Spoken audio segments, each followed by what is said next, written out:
शिक्षक दिवस पर प्रदेश के सभी माता पिताओं से, बच्चों से और सभी अध्यापकों को मेरी मंगल कामनाएं हैं।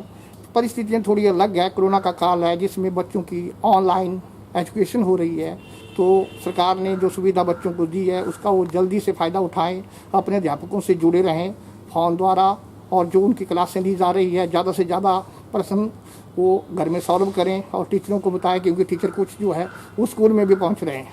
हम शिक्षक दिवस पर अपनी महान जो हमारी परंपराएं हैं, क्योंकि गुरु को यानी कि ईश्वर के बाद दूसरा माना गया है, हमारी शिक्षा का महान मूल्य हमें बताता है कि शिक्षा असत्य से सत्य की तरफ, अंधकार से प्रकाश की तरफ और मृत्यु से अमरता की तरफ ले जाती है। तो सभी विद्यार्थी शिक्षा के इन महान मूल्यों को ग्रहण करके शिक्षक दिवस पर आगे संकल्प लें कि हम विद्या ग्रहण करके हिमाचल प्रदेश का भारतवर्ष में नाम रोशन करेंगे। जय हिंद, जय भारत। नूरपुर विद्युत विभाग डिवीजन के टेक्निकल यूनियन ने जसूर में बैठक की। इस बैठक में कर्मचारियों के हितों की सुरक्षा के चलते विभिन्न पदों पर आपसी सहमति से चुनाव किया गया और करीबन 72 से अधिक कर्मचारी सीटों को छोड़कर जसूर में भारतीय मजदूर संघ में शामिल हो गए। मदन राणा ने प्रदेश सरकार से मांग की है कि विद्युत विभाग में लगे टीममेटों कर्मचारियों के आगे जूनियर शब्द हटाया जाए और वर्क चार्ज प्रथा को खत्म किया जाए। मदन राणा ने कहा कि 2007 में धूमल के मुख्यमंत्री काल में सभी विभागों में वर्क चार्ज की प्रथा को खत्म कर दिया गया था, लेकिन 2012 में वीरभद्र सरकार द्वारा विद्युत विभाग के एक ही कैटेगरी टीममेटों की वर्क चार्ज प्रथा को दोबारा शुरू कर दिया गया। प्रदेश सरकार से मांग करते हुए राणा ने कहा कि टीममेटों की वर्क चार्ज प्रथा को खत्म किया जाए। इसके अलावा उन्होंने मांग की है कि हिमाचल प्रदेश के कर्मचारियों को 7वें पे कमीशन की रिपोर्ट को तुरंत लागू किया जाए। भारतीय मजदूर संघ से संबंधित विद्युत विभाग के अंदर जो टेक्निकल यूनियन जो भारतीय मजदूर संघ की है, इसकी विद्युत नूरपुर मंडल की एक विशेष बैठक जहाँ पे बुलाई गई थी। इसमें जो सीटों के साथ, जो कामरेटों के साथ जो कर्मचारी जुड़े हुए थे, वो लगभग 6 दर्जन लोग आज सीटों को छोड़कर भारतीय मजदूर संघ में शामिल हुए हैं।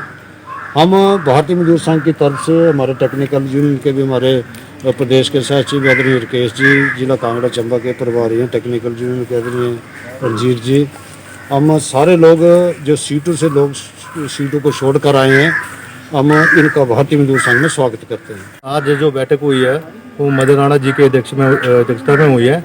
इसमें आज हम सीटू यूनियन को छोड़ के टेक्निकल यूनियन बीएमएस के साथ जो ज्वाइंट है उसके साथ लगभग 6 दर्जन इसमें शामिल हो रहे हैं। 6 दर्जन लोग जो है इसमें शामिल हो रहे हैं। रामपुर उपमंडल के दूरदराज किन्नू पंचायत के कोटा घाट जल विद्युत परियोजना प्रभावित 5 गांव के लोगों ने एसडीएम रामपुर से मुलाकात की। लोगों ने परियोजना निर्माताओं से लोकल एरिया डेवलपमेंट फंड को वसूलने की फरियाद लगाई है। लोगों का आरोप है कि कई वर्षों से परियोजना निर्माताओं ने लाखों रुपए लाड़ा का पैसा कायदे कानूनों को ठेंगे पर रखकर जमा नहीं किया है। इसी तरह जिन लोगों को जमीनें गई हैं उन्हें भी परियोजना में नौकरी नहीं दी जा रही है। रामपुर उपमंडल क्षेत्र के दूरदराज किन्नू पंचायत के कोटा घाट पनबिजली परियोजना प्रभावित 5 गांव के लोग एसडीएम नूरपुर से मिले। लोगों ने आरोप लगाया कि परियोजना निर्माताओं ने लोकल एरिया डेवलपमेंट फंड का एक भी पैसा अब तक जमा नहीं किया है, जबकि लाखों रुपया परियोजना निर्माण के दौरान जमा किया जाना था। उन्होंने कहा कि परियोजना निर्माण के 2 साल बाद भी विद्युत उत्पादन हो रहा है, लेकिन लाड़ा का पैसा जमा नहीं किया जा रहा और न ही बिजली उत्पादन का 1% प्रभावित क्षेत्र को दिया जा रहा है। उन्होंने आरोप लगाया है कि परियोजना निर्माण में जिन लोगों की भूमि गई है उन्हें समझौते के अनुसार नौकरी नहीं दी गई। कई स्थानीय लोगों की निजी भूमि पर अतिक्रमण कर परियोजना कार्य के लिए प्रयोग किया गया है। परियोजना निर्माताओं ने उनकी भूमि का मुआवजा भी नहीं दिया। कोटाघाट छोटा पनबिजली परियोजना ये किन्नू पंचायत में बना है और जो सरकार के दिशा निर्देश है लाडा के लिए, उसके तहत इसने निर्माण की लागत का 1% आज तक जमा नहीं किया है। और इसी बात के लिए आज पूरा जो प्रभावित क्षेत्र है सारे लोग आए हैं और एसडीएम साहब से अनुरोध किया है कि इस विद इंटरेस्ट जो है इसकी मैनेजमेंट जमा करें, ताकि जो गांव के विकास कार्य हैं जिसमें बगावट गांव के वहां पर हो सके और जो भी बाकी बचते हैं गांव उसमें हो सके। जमीन सारी नुकसान हो गई, 6.5 बीघा जमीन जो है नष्ट हो गया। तो हमें यही है कि भाई हमारे को इस मौका या तो मौका उतार दे या तो पाइपलाइन भी तोड़ के हम नुकसान कर देंगे। और जबरन अतिक्रमण किया है जी, तो हमारे को बोला था उस वक्त नौकरी देंगे तो काम चलने दो, बाद में उन्होंने नौकरी कहा, उन्होंने वो जो उसमें मक डाला था जी वो भी नहीं उठाया है। तो आप क्या चाहते तो हैं? हम चाहते हैं जी हमारे को जो उन्होंने वादे किए हैं वो पूरे करें।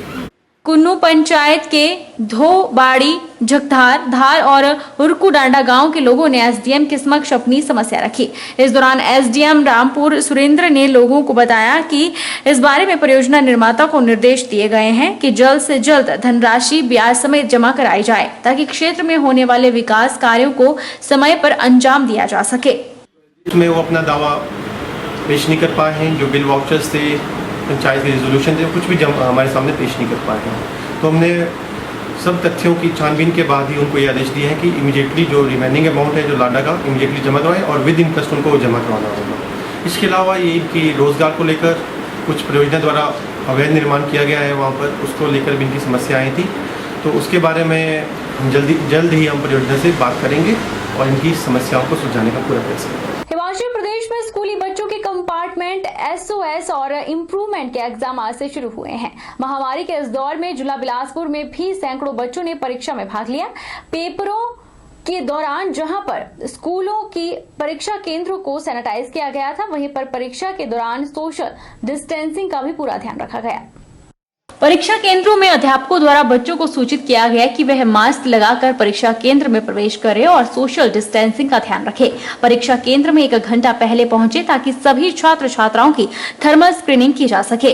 वहीं प्रिंसिपल ने बताया कि पेपर देने से पहले ही विद्यालय को पूरी तरह से तैयार किया गया था, सैनिटाइज किया गया। इसके अलावा साफ सफाई का भी पूरा ध्यान रखा गया। उन्होंने कहा कि प्रदेश सरकार द्वारा दिए गए निर्देशों की पूरी तरह से पालना की गई। एग्जाम ले रहे टीचर और स्टाफ भी हाथों में ग्लव्स और सुरक्षा का पूरा ध्यान रखने का उपकरण मुहैया करवाए गए और पेपर पूरी पारदर्शिता के साथ लिए जा रहे हैं। आज मुख्यमंत्री आदर्श विद्यालय स्वाहन में एसओएस और कंपार्टमेंट इम्प्रूवमेंट के एग्जाम्स शुरू हुए।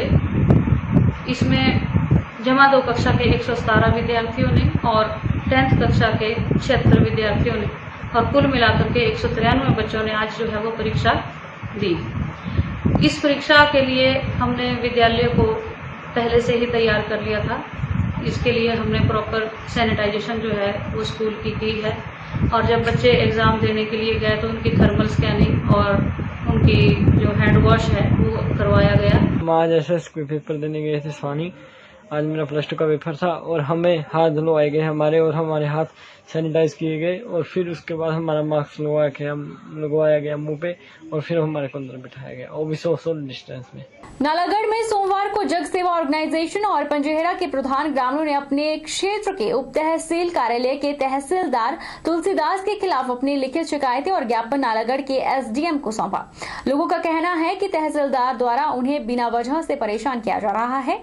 उनके कागजों में बिना वजह से गलतियां निकाली जा रही है। उन्होंने कहा कि अगर नायब तहसीलदार के खिलाफ कोई कार्रवाई नहीं होती है तो जग सेवा ऑर्गेनाइजेशन और सभी ग्रामीण सड़कों पर उतरेंगे और भूख हड़ताल भी करेंगे, जिसकी जिम्मेवारी प्रशासन की होगी।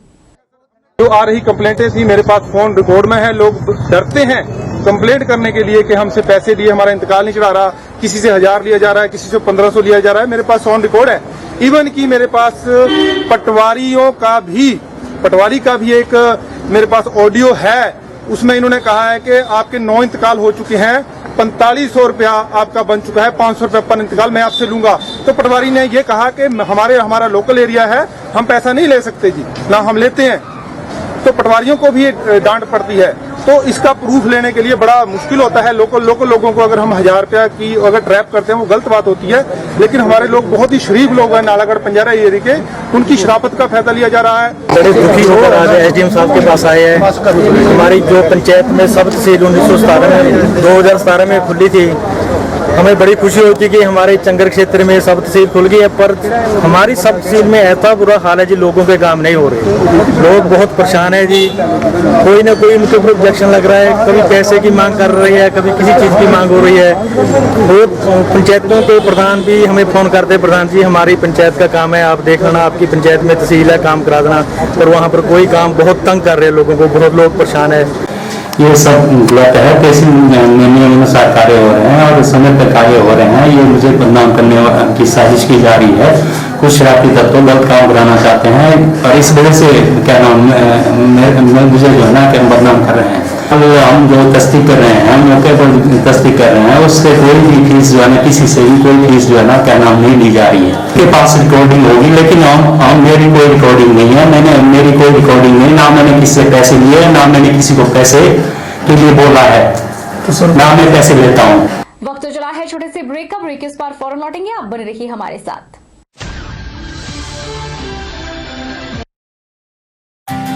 विजडम एजुकेशन सोसाइटी के सानिध्य में Vijay group of institute Himachal Pradesh university Shimla एवं Himachal Pradesh board of school education Dharamshala द्वारा मान्यता प्राप्त हिमाचल प्रदेश का एक अग्रणी शिक्षण संस्थान है। इंस्टीट्यूट में BBA, BCA, BCom, PGDCA, B.Ed तथा DLED के कोर्सेज उपलब्ध हैं। कॉलेज प्रयासरत है छात्रों के चहुमुखी विकास की ओर, जिसके लिए कॉलेज उपलब्ध करवा रहा है डिजिटल क्लासरूम्स, विभिन्न प्रयोगशालाएं जैसे कि कंप्यूटर प्रयोगशालाओं का उपयोग ऑनलाइन एग्जामिनेशन के लिए भी किया जाता है, जिसमें 150 से अधिक कंप्यूटर मौजूद हैं तथा साथ ही नेचौक कस्बे में अर्ध लाइब्रेरी के अभाव को दूर करने के लिए विजडम एजुकेशन सोसाइटी ने कस्बे में शिक्षा प्राप्त करने वाले बच्चों समेत स्थानीय युवा पीढ़ी को अपने कैंपस में पुस्तकालय की सुविधा उपलब्ध करवाई है तथा साथ ही विजय ग्रुप प्रयासरत है कि कोरोना महामारी छात्रों के विकास में बाधा न बने, इसलिए विजय ग्रुप छात्रों को ऑनलाइन रजिस्ट्रेशन की सुविधा प्रदान कर रहा है, जिसके माध्यम से छात्र घर बैठे ही अपनी एडमिशन की प्रक्रिया को पूरा कर सकते हैं। इसलिए vijayinstitute.com वेबसाइट को विजिट करें तथा ऑनलाइन रजिस्ट्रेशन पर क्लिक करके फॉर्म को फिल करें। अधिक जानकारी के लिए हमें संपर्क करें।